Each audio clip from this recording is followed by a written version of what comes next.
रखुमाई विठ्ठलावर का नाराज झाल्या? संपूर्ण भावपूर्ण कथा. नमस्कार मंडळी. आज आपण वारकरी परंपरेत सांगितली जाणारी एक अतिशय सुंदर आणि भावनिक कथा ऐकणार आहोत. ही कथा आहे श्री विठ्ठल आणि रखुमाई यांच्या प्रेमाची, समजुतीची आणि नात्यातील विश्वासाची. एक दिवस असा आला की स्वतः श्री विठ्ठल रखुमाई समोर कान धरून उभे राहिले. पण असा कोणता प्रसंग घडला होता की प्रेमाची मूर्ती असलेल्या रखुमाई विठ्ठलावर रुसून दिंडी रवनात जाऊन बसल्या? चला ही कथा जाणून घेऊया. पंढरपूर नगरी चंद्रभागेच्या पवित्र तीरावर भक्तांची गर्दी उसळली होती. मंदिरात टाळ, मृदुंग आणि वीणेच्या सुरात विठ्ठल विठ्ठल जय हरी विठ्ठल असा अखंड गजर सुरू होता. दूरदूरवरून आलेले वारकरी विठ्ठलाच्या दर्शनासाठी रांगेत उभे होते. श्री विठ्ठल प्रत्येक भक्ताकडे प्रेमाने पाहत होते, तर रखुमाई भक्तांच्या सेवेत आनंदाने मग्न होती. संपूर्ण पंढरपूर भक्तिमय वातावरणाने भारावून गेले होते. अशाच एक दिवशी अनेक ऋषी, मुनी, संत आणि महान भक्त विठ्ठलाच्या दर्शनासाठी आले. प्रभू सर्वांशी प्रेमाने बोलत होते.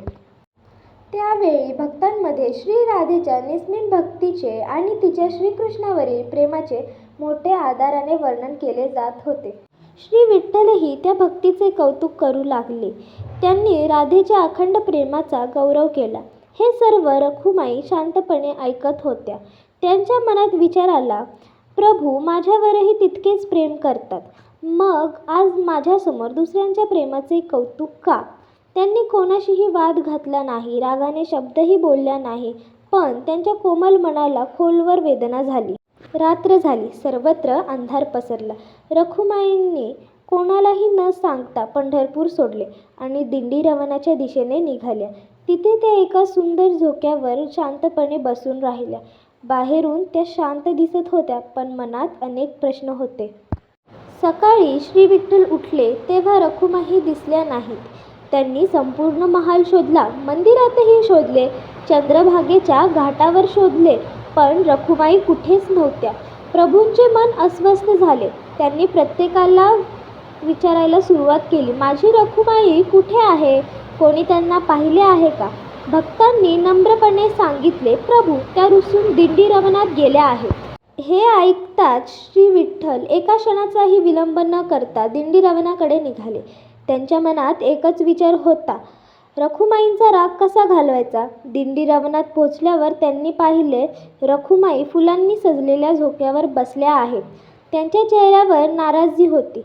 त्यांनी विठ्ठलाकडे पाहिले नाही. श्री विठ्ठल हळूच त्यांच्या जवळ गेले.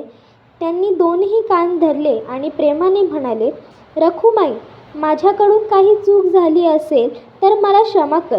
तुझ्याशिवाय माझे अस्तित्व अपूर्ण आहे. भक्त माझा श्वास आहे, पण तू माझं हृदय आहेस. रखुमाई काहीच बोलल्या नाहीत. काही क्षण शांतता पसरली. श्री विठ्ठल पुन्हा म्हणाले, तुझ्या डोळ्यात अश्रू. रखुमाई काहीच बोलल्या नाहीत. काही क्षण शांतता पसरली. श्री विठ्ठल पुन्हा म्हणाले, तुझ्या डोळ्यात अश्रू पाहण्यापेक्षा मला 1000 संकटे स्वीकारायला आवडतील.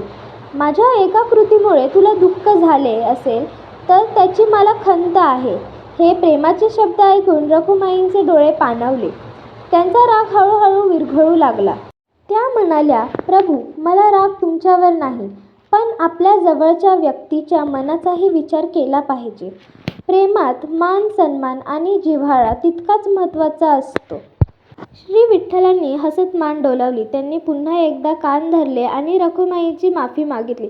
रखुमाई हसल्या आणि त्यांनी विठ्ठलांचा हात हातात घेतला आणि दोघेही पुन्हा पंढरपूरला परतले. दोघे एकत्र परतल्याची बातमी समजताच संपूर्ण पंढरपूर आनंदाने न्हाऊन निघाले. टाळ मृदुंगाचा गजर सुरू झाला. सर्व भक्तांनी एकच जयघोष केला, विठ्ठल विठ्ठल जय हरी विठ्ठल, रखुमाई माता की जय. आजही वारकरी परंपरेत ही कथा प्रेम, नम्रता आणि नात्यातील समजूतदारपणाचा संदेश देणारी म्हणून सांगितली जाते. जिथे प्रेम असते तिथे कधीकधी रुसवा-फुगवेही असतात, पण जो अहंकार बाजूला ठेवून स्वतःहून समोरच्याची समजूत काढतो तोच खऱ्या अर्थाने महान असतो. म्हणूनच श्री विठ्ठल आणि रखुमाई यांचे प्रेम आजही प्रत्येक भक्तासाठी आदर्श मानले जाते.